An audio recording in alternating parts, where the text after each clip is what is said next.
Greetings, and welcome back to the 31 Nights of Frights. Before we start today's video, I just want to let you guys know that Arrow Video have just started their 𝙎𝙬𝙊𝙀 sale. In this sale, you can get up to 50% off Blu-rays, 4Ks, and limited edition releases. On top of that, I also have my own discount code, 𝑅EALHORROR, that if you guys use at the checkout, you'll get an additional 10% off your order. The discount code can be used on all products on the site besides pre-orders, but it can also be used on discounted items in the sale. There'll be a link in the description of this video so you can head over to the Arrow store, take a look at all the amazing releases that Arrow have on offer, and then use the discount code to save yourself some cash. And just to let you guys know, the 𝙎𝙬𝙊𝙀 sale lasts all month. Anyway, onto the video. In the last episode, we took a look at what many consider to be one of the greatest horror movies of all time, with John Carpenter's 1978 classic, Halloween. This movie established and popularised many tropes of the slasher genre and set the standard for hundreds of movies that followed. On top of that, it introduced us to one of horror's most famous icons, Michael Myers. Halloween made an absolute killing at the box office and became one of the most successful independent movies in history, and also one of the most influential films in horror cinema. From this point on, many films would come along and copy the formula that Halloween established. The slasher age was now in full swing, and a new decade, the 1980s, was just around the corner. But just before we turn that corner, we're going to take a look at a movie that was released in the last year of the 70s that merged the elements of the slasher genre with the creature feature films of the atomic era of the 50s. And as a result of that, we got one of the most influential science fiction films of all time, and its name is Alien. Funnily enough, the story of Alien begins with none other than John Carpenter. In 1974, Carpenter would make his directorial debut with the science fiction comedy film Dark Star. The film featured an alien that was made by spray painting a beach ball and sticking rubber claws onto it. Now that is true low budget filmmaking in its most purest form. The movie starred and was co-written by a man called Dan O'Bannon, who, at the time, was studying cinema alongside Carpenter at the University of Southern California. Years later, O'Bannon would begin work on writing another sci-fi film, but this time it would have a much bigger focus on horror. While writing the story of Alien, O'Bannon was inspired by the creature feature sci-fi movies of the atomic age. 1951's The Thing from Another World would be a key influence on the story, as the film focuses on a group of people being pursued by a creature in an isolated and claustrophobic environment. So, after deciding on the simple name of Alien, O'Bannon began to pitch the film to various production companies as Jaws in Space, and eventually he made a deal with 20th Century Fox. At first, the studio didn't have much faith in Alien, but with the recent monumental success that was 1977's Star Wars, Alien was greenlit. All that was left to do was to find a director. But due to the fears of O'Bannon and others that directors may not take the project seriously and end up directing something like those cheesy B-movies of the 50s, this proved to be a difficult choice. And this is where Sir Ridley Scott enters the picture. Scott was very keen to emphasise the element of horror within Alien, describing it as the Texas Chainsaw Massacre of science fiction. What a combination. And after being offered to direct, he accepted right away.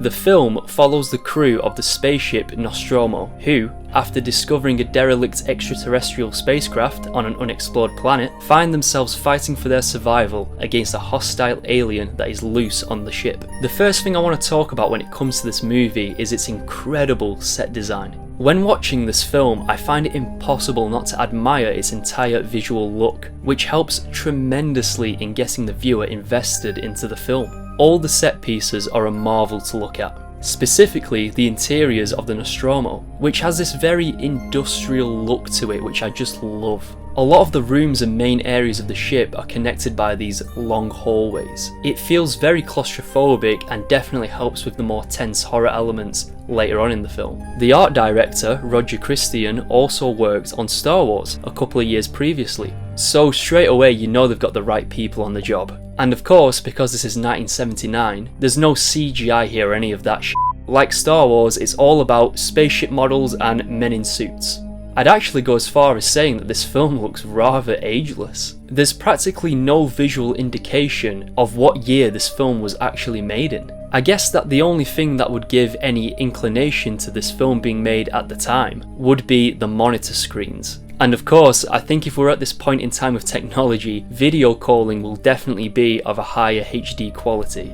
But I'm not complaining. I think the scene where the crew explore the uncharted planet and send their video perspective back to the ship was way ahead of its time. The now extremely popular found footage subgenre of horror didn't become that popularised until 1999 with the Blair Witch Project. If we saw that facehugger attack Kane from his video perspective, maybe we could have classed Alien as the first horror film with true found footage elements. And this is 20 years before the Blair Witch Project. It does make me wonder if maybe this scene in this film did inspire anything like that. But anyway, let's take a look at the alien itself. You may be surprised to know that out of the film's total running time of just under 2 hours, the Xenomorph, which is a name that it isn't called in this film by the way, that came later, has a total screen time of around just 4 minutes and doesn't appear until an hour into the film.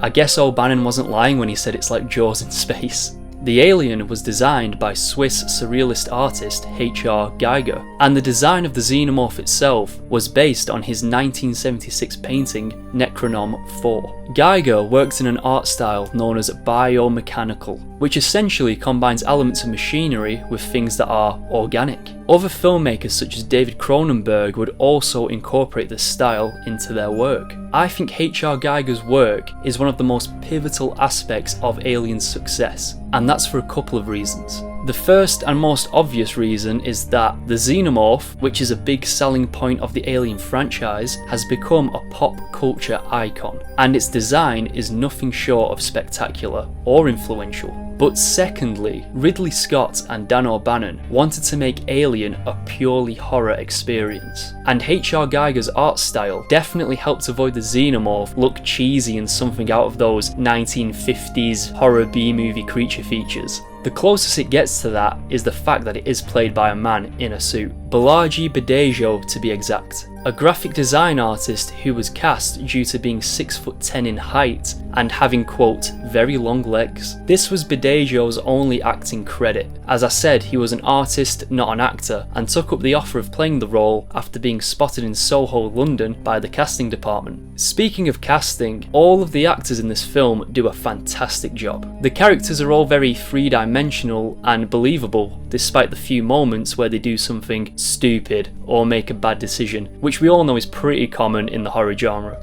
But hey, people are stupid, so...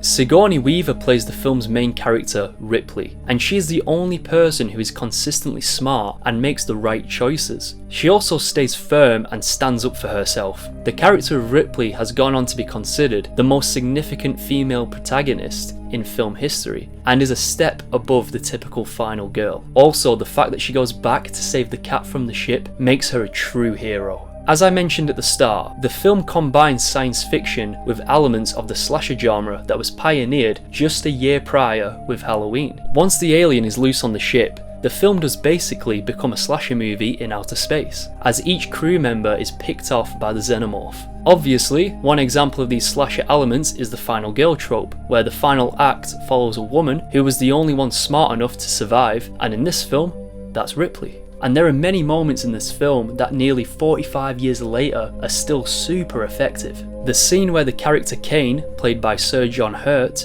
finds the chamber of alien eggs still gives me feelings of anxiety, especially when he slips in. On top of this, there are times where the film builds a lot of tension and suspense, and the payoff is always very well executed. I find it funny that this film is set in outer space, yet they still manage to find a way of including that stupid classic cat jump scare. Oh, and the setting of this film is also perfect. As I said earlier, the Nostromo is an extremely claustrophobic environment, and on top of that, the idea of being isolated in outer space is a terrifying idea enough without a fucking alien hunting you down. I also can't talk about Alien without talking about the iconic chestburster scene.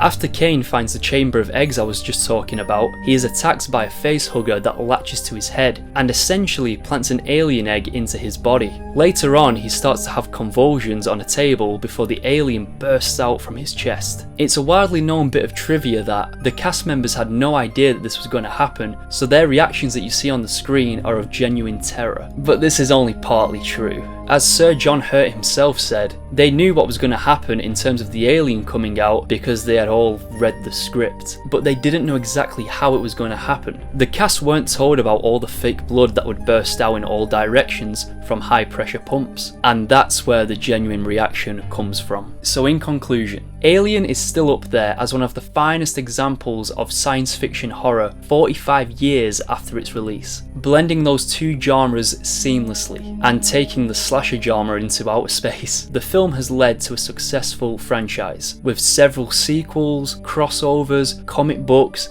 and video games, and it established the xenomorph as a pop culture icon. On top of that, Alien's visual style, especially the aspects of H.R. Giger's work, has been an influence across many forms of media for decades now. I also see Alien as a bit of a cautionary tale. Human beings are so obsessed with such questions as what's out there, what's in the far depths of space, and Alien reminds us that we might not be too thrilled with those answers. And even though it's in human nature to ask such questions and also try and find the answers to them, maybe sometimes us as humans should just stay in our own lane and just remember that in space no one can hear you scream.